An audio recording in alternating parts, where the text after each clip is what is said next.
now, remember where we're at now, they are about to enter the promised land. Deuteronomy is Moses actually reviewing all the laws and stuff that had gone earlier, because there's a new generation that has came, and they're the one that's going to go into the promised land. So he's reviewing all the laws and rules and things that God has set up with them, so that when they get over there, they know what God expects. Okay? Now, the first verse says, appoint judges and officials for yourself from each of your tribes in all towns the Lord your God is giving you. They must judge the people fairly. Now, for every town they would go in and occupy, they had a habit, they would call it the gates. And the elders would be around the gates, and that's where they would talk and, political stuff or whatever, or teachings they would do at the gates. And even, disputes would be done at the gates, and that would be like the open area where all the elders hung around and so forth. Here, they are commanded to appoint judges and officials for yourself. Pick them from each of your tribes, and in every town that the Lord you will have this. Okay? So for every town they had another town, they would have judge. Who would pick the judges? Go ahead. Who? Huh? Nope. Who? The people. Okay? The people would pick the judge. Now, the people should be picking people that are God-fearing. They would be people that seem like they were full wisdom, people that had integrity, that walked upright, that seemed honest. The elders were people that were old and wiser, and most of the time they would pick those people, the judges, from those people, okay? So everybody would know, like in this city here, we know, oh yeah, he's a stand-up guy. Oh, this guy here, oh no, he's crooked in that, they would pick for themselves the judges, okay? So here the people had a play in picking the people, okay? And they're picking people that are upright, that are God-fearing, and that will be dedicated to their service of what they're doing, okay? Now, judges back in judges, now, it wasn't really a thing of being like powerful because I'm the judge. No, you're because you're representing, you're deciding God's laws. See, because they wasn't the laws of the people. Everything based on God's law. Okay, isn't that something? But stealing, the fighting, the killing, God had already established laws that would tell you if this is against, if you broke the law or not. Okay? So the judges, there would be in each town, and they must judge the people what? Fairly.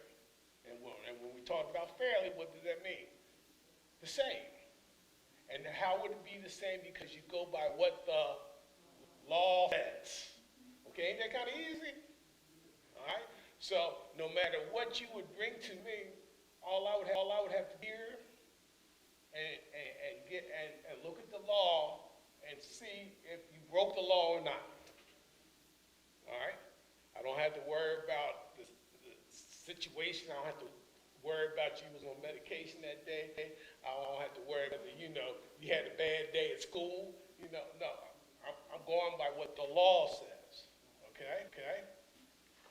And whose law? Whose law is really important? Hey, D. God's law. Okay? So we have people that they haven't even got to these towns yet. He's telling them what to do when they get there. They haven't crossed into the promised land.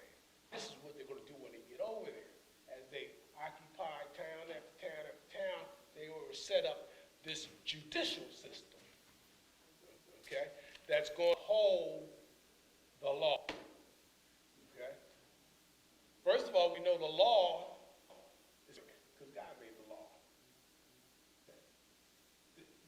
The people that's upholding the law, that could be the problem. But there's nothing wrong with the law. Okay? All right, now, the next thing is talking to those people that have got those positions. You must never twist this. You can't try to change it just a little bit this way. You can't say, oh, he was only going 66 miles in that 65 mile because he wasn't looking at the speedometer right. He was on cruise and it went too fast, or he was going downhill and the car picked up. I got to go by what the law says. Don't twist it. And I can't show partiality. Oh, wow, that's the mayor of the town. He can go 66. I got to go by what law says. Okay? Never, and this is what we talked about last week, never accept pride, because the pride will blind the eyes of the wise and will corrupt the decision of society. Bribes, even back from the very beginning, God already was telling them, this will corrupt your judicial system. So, don't do this. See, the thing about God, when he's setting down these laws and everything, he sees what's going to go on future way in the day. So he's setting what actually is going to work all the way through time. Okay? Now, that makes good sense, don't it? And he has this. Let true justice prevail, so you live and occupy the land that the Lord your God is giving you. Let true justice prevail, and everything, and you're going to live in the land that I'm giving you. And that's good, right? And see, the whole purpose of a society living together is that we can live together in harmony, in peace. They say when we all get to heaven, it's going to be, everybody howdy, all. Well, that's because there are laws that, that are not broken in heaven that down here we break. But we're trying to live the way God wants us to live. And see, God is actually building up his people, and they're going to be known as his people, and now they're going to be a representative of him to the rest of the world. The rest of the world is on all kinds of pagan, false gods, all this other kind of stuff. They're going to be different, peculiar. They're going to be a people that don't even have a king. They're going to be a people that gets their laws from God himself. And going to people act differently. And one of the things about acting differently is that they're going to be just. They're going to treat you the same way as I'm going to treat my kid if he did the same thing you did. Even though you might be a foreigner, you might be a person from a different land.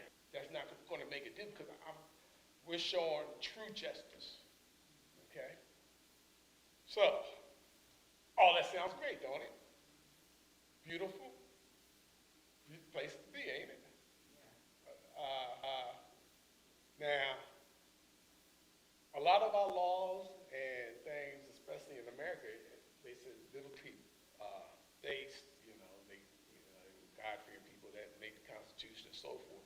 But they were still trying to make laws that were for everybody. But if we look back over our time, we can see that the laws didn't apply for everybody. And you can see that law, if you had more money, you went one way. You had less money, you went another way. You look now, we got more black men in prison than we do in college, and could be fine. Now I'm seeing more kids online learning than in school learning, and I'm wondering what they're doing. I'm watching them on the online thing from another kid's computer, and they just all talking to all around, Is it by design that they're not going to be capable thinkers of themselves? You know what I mean? Who knows? But what God is trying to do is set up his people to be a representative of him. Okay? Justice. All right? Now, I'm still under this. Where's the mercy? Right? And the mercy can't come till you learn justice. Because if I cut you a break, you haven't learned anything. You know? If I tell you don't steal and you go down the corner and you steal packs of gum every day and you get caught one of the times, you should pay the penalty of what a pack of gum is. But if I say, oh no, I'll cut you slack this time, now you got two conflicting things. You don't have justice at all. You know, and how would I ever be able to teach you about mercy if you never learned justice? And so when I was studying, that's what I kept coming over in my mind, that God cannot teach us, cannot show these people what mercy is until they learn justice. Y'all with me? Okay. Now, it goes on two other things, because Moses is trying to instruct all these people. They go and they summon up everything that God has taught them. So then it comes up to the next chapter 17, I think it is, right? And somewhere in the middle. Now, he's already set up all these little local judges, right? Now, God's also set up in case something comes up that the person can't decide on. You know? Maybe it's too hard for them. Suppose a case arises in a local court and it's too hard for you to decide as a judge. For instance, whether someone is guilty of murder, and you can't decide whether they're guilty or not. Or if someone has a difficult lawsuit, this person's suing them for this, and they're suing this for this, and you can't actually figure it out. It's just too complicated for you. You just can't figure it out as the judge. Or a case involving assaults. These guys are battling each other, they fight, like gets the tooth knocked out, another one, gets the jaw broken. Now there's some damages. Who's responsible? Maybe the judge couldn't figure it out. God already has something in place. Okay? Now, in those such cases, take such legal cases to the place the Lord God will choose. Okay? Now remember, they're not in the promised land yet. But when they get in the promised land, there's going to be a place that God has chosen. So that's where I'm at. If the tabernacle for a while that they kept moving around, Solomon eventually builds a temple for God, but sooner or later there's a place there. This is where God's presence is. And what they would do would go there and inquire of the Levite priests. Okay? Now, the Levite priests are those that tribe that the priests were actually from the line of Aaron. Okay? They were his descendants. But there were other Levites that were actually direct descendants of Aaron, but were from the same tribe. But they had other jobs in God's house, like choir, maintenance, whatever, take care of the implements and so forth. But you would go to the Levite priests, okay? And there would be one of them would probably be a judge. And they would bring a case before them. First of all, they're more thorough in God's law than maybe the local person was. Same thing when Moses' father-in-law told him, you're going to have to go set up and let these other people handle it, and the hard things let them bring to you. Well, the hard things we need to bring to people that know God's law,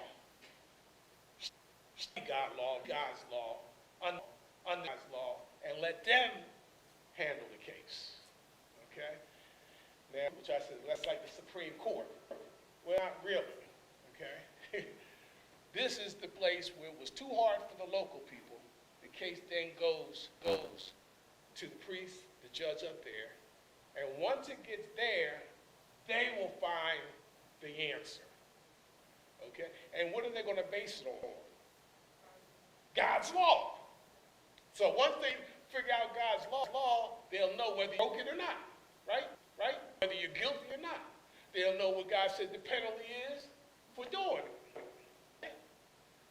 And here's the thing. They will hear the case, and they will declare a verdict. Okay? Sounds easy? Okay. Now,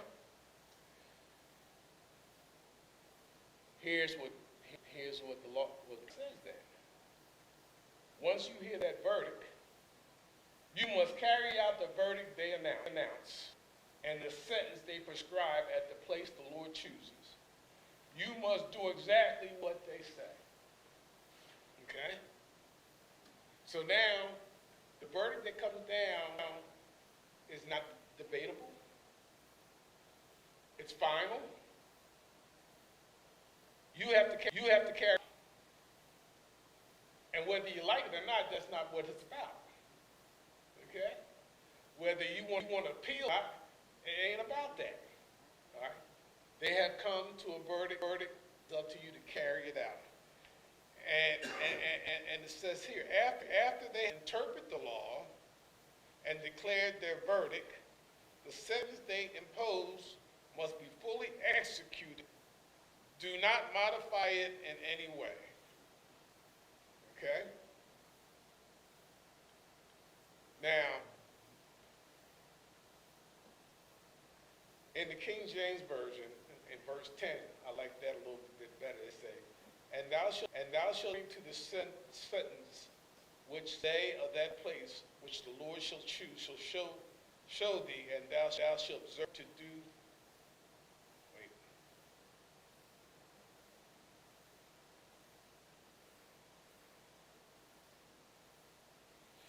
Number 9 in the King James. And they shall come unto the priests and the Levites and unto the judge that shall be in those days and inquire, and they shall show thee the sentence of judgment. They will show you how they got to the sentence of judgment. You know, because before you didn't know. You didn't know. So it's not like they're going to go and get in a secret, figure out, come out with a sentence and you just go there. They're going to show you what the law is, where it's at, what God said, and here's the violation. Okay, so if ever that would happen again, as you, the judge, now you are learning more what God's law says. Okay, so there's teaching going on. There's researching to see what God actually says, and then the sentence is a just sentence because it is according to God's law. Okay? Now, number 12 applies for verse you read in Proverbs, you know, that person that was arrogant and everything. Anyone arrogant enough to reject the verdict of the judge or a priest who represent the Lord your God must die. All right? All right? So if you want to get up there and say, oh, I ain't going with this, I don't, you know, that ain't what, you know, I ain't going along with that. Quick verdict there. You're going to die. All right? In this way, you will purge the evil from Israel. Okay? And then anyone hears about it will be afraid to act so arrogantly. Yeah? So that's one way that get rid of people starting stuff. God, these priests represent, they're God's representative, and they're going by what God says, and they're passing a judgment of what God said it is. And if anybody want to argue, they're arguing against God, kill them. If they're that arrogant against God, kill them. So after a while, you didn't have too many people arguing against the sentence. You know, Maybe the person that was going to die, maybe they argue because they already died anyway. But ain't nobody else standing up with them. You know. Now, is that fair? Justice. Because it's according to what? God's law. Okay? So, good, we got about 10 minutes. All right, so we're talking about justice. And justice is being fair, and justice is supported by following whose law? God's law. God has established his laws from him. He's the king. He's the God of his people. He says, I'm giving you this land. It's my land, I'm giving it to you. But here's my laws. Okay? He ain't consult with you, me, whatever what the law should be. God makes the laws. And we always say God is a just God. We always say he's a righteous God. And he is right. And his laws are just. The only problem is when we violate his law, we want a way out. Right? Now, major laws, everybody can agree. If you murder somebody, and you're guilty of murder, you know, we say eye for an eye, you know, you probably gonna get stoned, you know. But if I just ate the fruit we not to eat, can't he cut me slack? I know, but can't he cut me slack?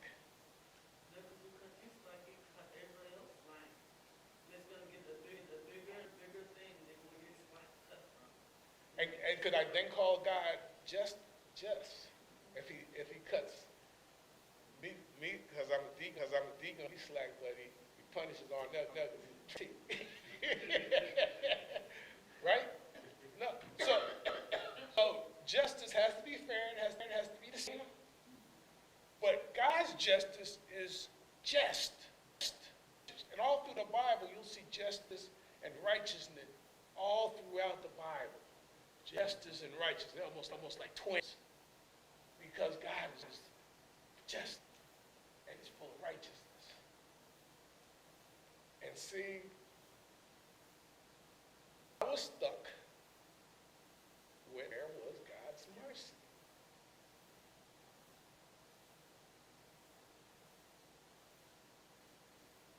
You know, God's full of mercy. I read it plenty of times. It's my favorite Psalms. He's a mercy. You know, God, his mercy is from everlasting to everlasting. You know, and I want to know. I'm all this and that. It sounds good, justice, you know, but I think I need a little mercy there, and I don't see it at all here. And then I realize why I don't see it at all.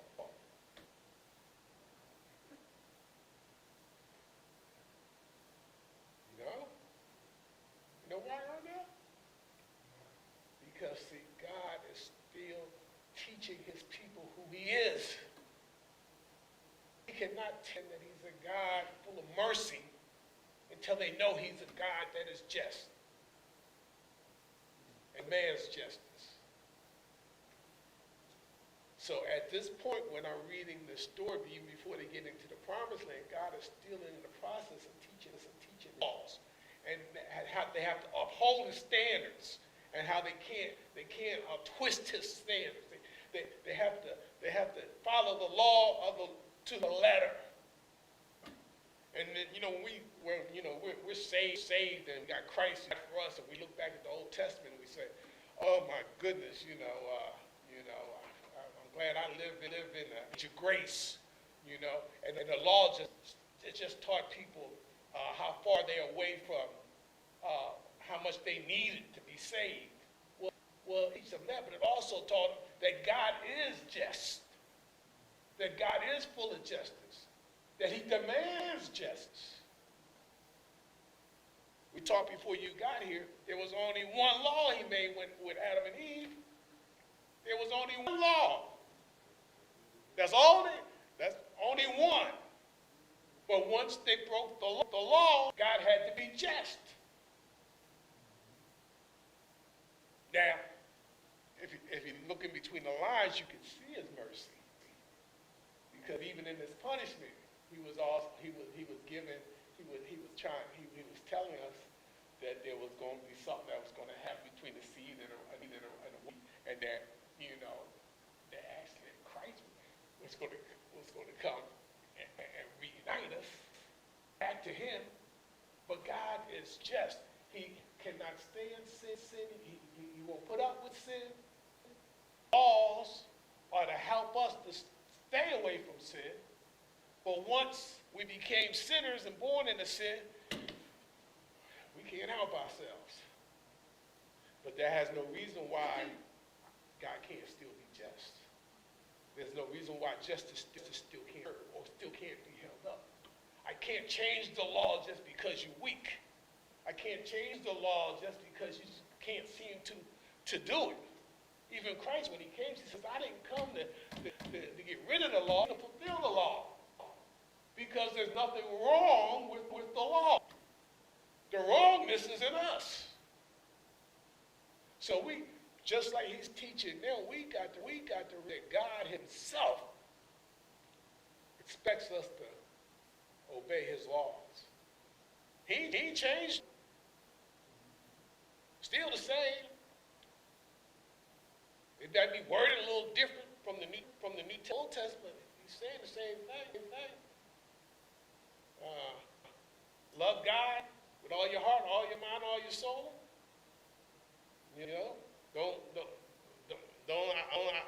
Don't worship idols. Love your father and your mother. Love thy neighbor. Don't steal.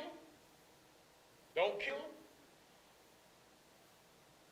Those 10 words or 10 commandments that he first gave Moses, those were what we look at as the 10 commandments. But all through the time, God adding on all these other edicts and what to do and what not to do, what he expects. And so in Deuteronomy, when you read Deuteronomy, what Moses is doing, he's all of this has already been said in Exodus, Numbers, in Leviticus. All of it been said all through there, but he's bringing it up over again because now he has a new audience. There's a new generation that is now grown up in the wilderness in 40 years that God is now going to allow to go into the promised land. They need to hear and know for themselves what God expects.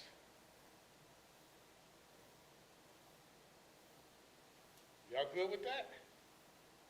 So, the lesson was pretty simple. But the whole idea when we study Old Testament thing is actually for us to learn more about God too. For us to see who God really is.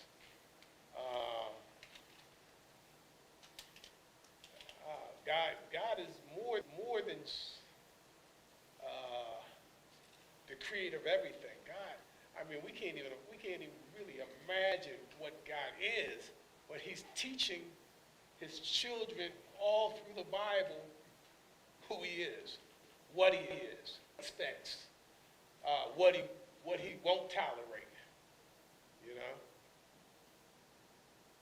All of us are children of God. We're his child, and so we're representatives of him to the rest of the world.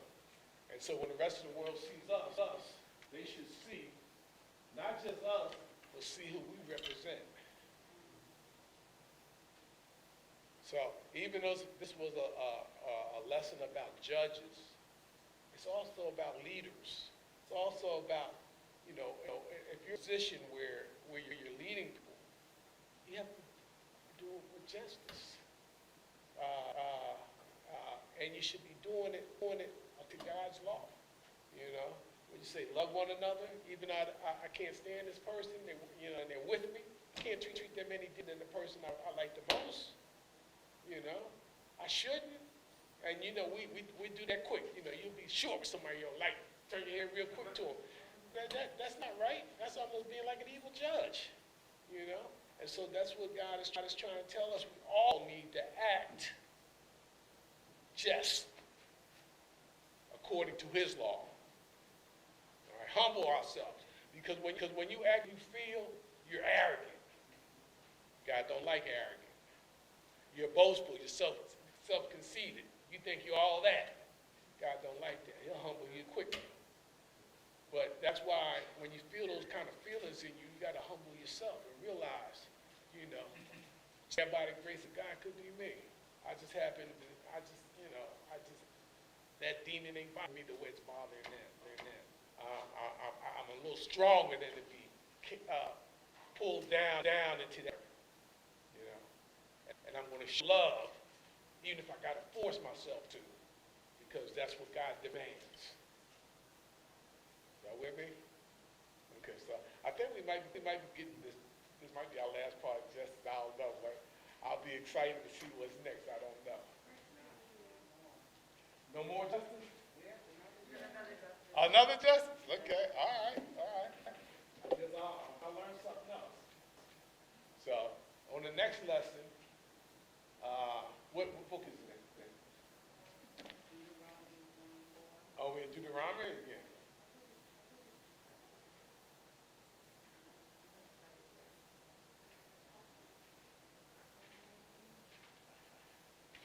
Deuteronomy 24, okay.